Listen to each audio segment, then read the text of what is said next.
maanta oo taariikhdu tahay 11 bisha May waxaan ka baxaynaa magaalada Garoowe waxaa soo gabangaboobay shirkii dowlad goboleedyada iyo dowladda federaalka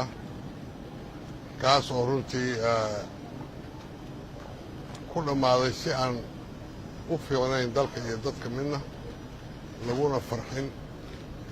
laakiin waa Soomaali baa la yahay waa la isu tagi doonaa midna waa la heshiin doonaa maray taaba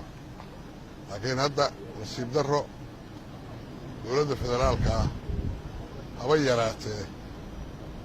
wax jixinjixa ama garowsho ah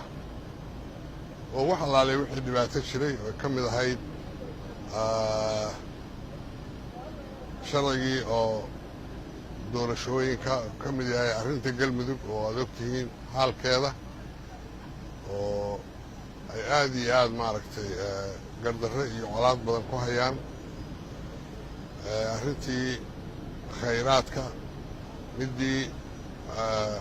golihii iskaashiga oo dowladda federaalka iyo dowlad goboleedyada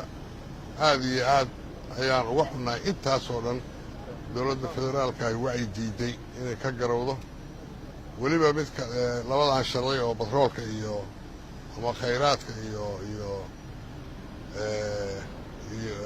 doorashooyinka labadoo baarlamaanka yaalin kaa baarlamaanka ha yaaleene midkan doorashooyinka heshiiskii baydhaba lagu galay oo ahaa keliya in doorasho one man one vote ama qof iyo cod ay ka dhacdo Soomaaliya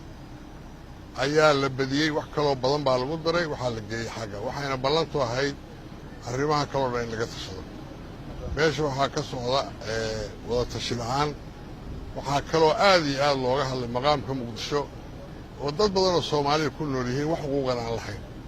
wax doorashaan aan lagu qaban bal in wax uu loo sameeyo taasina dee waa wax ummadoo dhan u yaal dadka reer Muqdisho gaar ahaan u yaal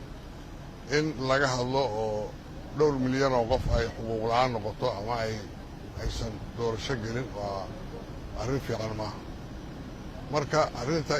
intaasi waa intii kalena qoraal bay ku baxday waad akhrisan doontaan aad iyo aad baad u mahadsantihiin waa degdegsannahay